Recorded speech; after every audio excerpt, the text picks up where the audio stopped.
When you turn on Microsoft Project, this is the view you're normally presented with, which as you can see is not particularly pretty, not particularly friendly. And whilst it's got a brief sample program that I've put in just to sort of illustrate how it looks, it doesn't tell you a whole heap of information really in terms of an easy way to pick it up. By contrast, this is the way I would normally view a program file, which as you can see is a lot cleaner, a lot simpler to read, and is actually very easy to understand what's going on across the Gantt chart. Now, what I'm going to talk about here is how we actually turn the default view that you were just looking at into a view that looks something like this. So, to get started, the first thing we'll do is just drag this bar over to give us a bit more space on the Gantt chart. And the first thing we're going to do is actually set up how we want the time bar, which is this area at the top, to look and display the information. So the way we get into altering this is either to right click and click time scale, which will take us into the menu item, or else just double click on the time bar itself. And this is then the dialog box we get. The time scale is divided into 3 tiers. There's a top tier, middle tier, and bottom tier. And at the moment, we're only showing 2 tiers in this view, as it says here, 2 tiers, middle and bottom. If I turn that now to 3 tiers, just click OK. You see I've got now a bit more information showing. Just going back into the dialog box and working from the bottom up will change the way we look. As you see now, it's basically showing the days as a bar for every 7 days. So we're going to change that to an interval of 1 and then go to the middle tier and change that from months to weeks, again with an interval of 1. And then the top tier, we'll have it to the month so that we're actually showing the month along the top. Now, if I then hit OK, you can see now it's changed. So we've got May and the weeks splitting up. Now, the grayed out areas here are the weekends, which as you scroll in and out, they're not very clear and not very contrasty. And there's nothing to show the breakdown for the days of the week. So first thing we'll do is we'll put some lines in for the days of the week and some lines across the page to make it easier to read from a task across to the Gantt bar chart. That basically makes it easy to follow. And the way we do that is either to go into the Format tab and click Grid Lines here at this point, and it takes us to a dialog box for grid lines. But the easy, quick way is just to pick anywhere on the Gantt chart itself, right click and Grid Lines. Now, first thing I'm going to do is, where I've got lines here for the tasks, I'm going to carry these lines on across the Gantt chart. And the way I do that is it's a Gantt row. And at the moment, there's nothing in here. I'm going to change it to a straight line. The color is automatic. I'm going to change the color to gray, and I'm choosing the mid gray. And the reason I choose the mid gray is it's dark enough to be able to see in most prints and at most resolutions, but it's not so dark as to be distracting against the actual information you're trying to read. And if I click OK, you see that then puts lines in. So back in again, right click, grid lines, and now we're going to put some vertical lines in for the days and the weekends. So the days are shown on the bottom tier, so we click on the bottom tier. Again, you see there's no line type shown there. We'll put in a continuous line, and again, third one from the bottom on the grey, and then into the middle tier column. And although it's got a line showing at this point, it's got no color. Again, we'll choose the mid grey and click OK. And now you can see we're delineating the days and we're delineating the rows. Now, as you can see from the weekends, they're a bit washy and not very good. The way we get into changing the look of those is to double click again to go into our time bar. And you see we've got top, middle and bottom, but we've also got non-working time. And non-working time is where we're going to go. And at the moment it's showing this washout grey. I'm actually going to change it to a pink, which is going to be this pink here, but I'll show you how you get to that pink. You go into more colors and then into standard, and I'm actually picking this pink here. Click OK. And if I click this now, you'll see that it makes it very garish, hard to look at pink. That's because it's in as a solid slab of color. And what I'm going to do is actually back that off to make it far less in your face. And at the moment it's showing solid slab against pattern. I'm actually going to change that to a hatch, which straight away you can see softens it out and makes it contrasty enough to be able to see it, but not so garish and not so in your face. That now it shows us how we get to the view showing the weeks. But as you can see, I can see 1, 2, 3, 4, 5 weeks in the view, which is not a great deal, especially when I open up to start getting to work on the predecessors and resources, etc. So the way we change that view is again to go into the time bar dialog box, the timescale dialog box, and this figure here showing us 120% is what's controlling how much of this time bar, how much of this time scale or the Gantt chart we see. So I'm going to reduce that down to say 50 and see how it looks. And that's much better. So now you can see, instead of seeing 5 weeks, I can see 2, 4, 6, 10, 12, 13 weeks to the view. So even when I open it out to do some more work, I can still see at least sort of 10 weeks, which makes it far, far easier to work and easy and clean to see. Now the next thing I'm going to look at is this area here, especially when I've got a lot of columns open, reduces how much of the Gantt chart. And whilst I generally use a large screen, which lets me look at an awful lot of the program at once, a lot of people will be working on laptops or smaller screens, and this can become quite troublesome with the size of this area when you need to be seeing what's happening here. Sometimes you could be literally seeing that much of the Gantt chart. So the way you alter how much of this you actually see and the scale of that this takes up is to actually change the font size. Now the way we change the font size is to go into the Format tab and into Text Styles, and in this dialog box you can change the look of anything that is in text by picking the particular item in the list and changing the font, changing the color, changing font size, whether it's bold, regular, etc. What I'm actually going to do is change everything, and I'm going to change everything down to an 8. Okay, and straight away you see it's made the text much smaller and actually then takes up less of the screen.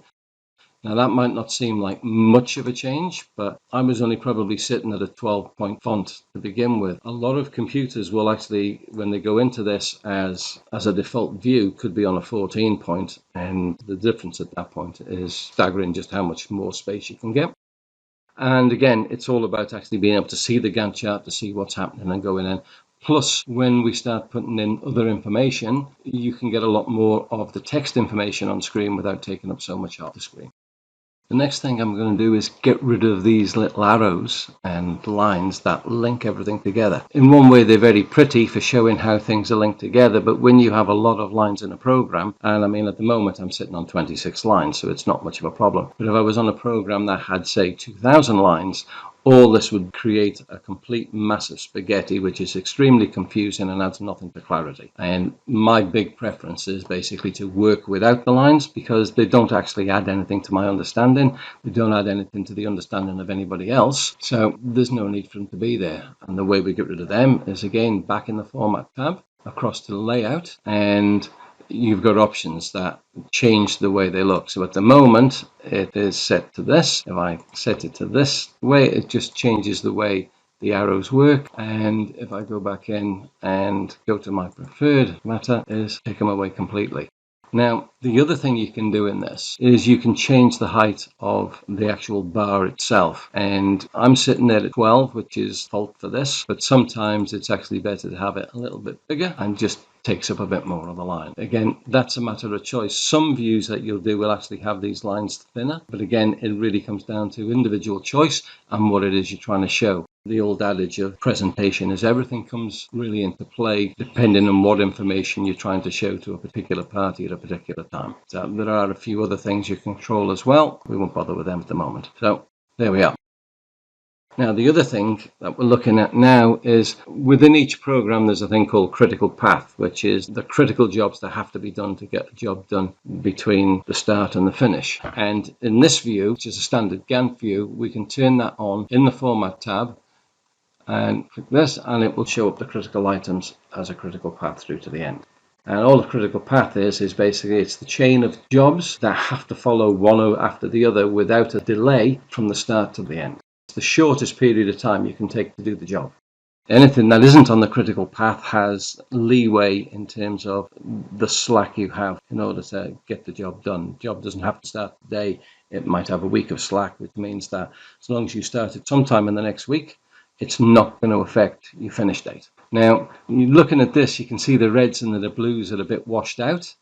I tend to like things to be a lot more vibrant and a lot more eye-catching. So the way we change the look of these is to basically right-click and go into bar styles, or just basically double-click anywhere, and it brings up the dialog box that allows you to change the look of each of these bars. And it doesn't just change the look, it also allows you to decide what information you want to put in around these bars by way of text. So in terms of the look, I'm going to change the task bars that are in this washed out blue. I'm going to actually make them a much more vibrant blue. So again, into more colors. And just going back for a second, you get that by the drop down list takes you into the color choice. More colors takes you into a greater menu of colors. And I'm going to choose a very strong blue compared to the washed out one we've got. When I click OK, this will change all of these into that stronger blue. It'll apply that format globally against standard tasks. The ones that are in red are critical tasks. So I scroll down through the table till I find the critical tasks, which is here, and choose that, and then go in, and I'm just going to make that a bright pillar box red. Now, if I click OK, you see straight away that makes a big difference. Now, the other thing you can do is if I just, where you can see I've got this milestone is shown in black. I generally like to show them in a red or other colors depending on what it is I'm trying to achieve with a marker to show up different things. Basically, I'm going to change it to red just to make them stand out more. Now you notice at the milestone it gives the commence works 0 days at the milestone, 28th of February, and the date is shown there. Going back to what I was saying before about controlling what text is in, I go into milestone and then into the text. This is telling me that it's going to put the name tax finish, which is that date, to the right of the milestone. I can put other stuff on it, so if I say go here and put the name of the task and click OK, it will put in commence works. And likewise, if I apply it, similar kind of thing, say, well, looking at these down the side here, I've got line numbers, ID numbers for the line. Very often, if I put in the name of the task, you see it's giving the name in front, and that's insofar as it goes. It's easy to see what's going on, but I prefer to just have the ID numbers to refer it back to the line. Again, that's just my preference. It makes for a cleaner look because I'm only using 2 or 3 numbers as opposed to half a page of writing if I put a big description in its name. Cut foundation slab to expose rear. So that's just a title I've put in, but you can see if it's a description gets quite big, it can take up a lot of space.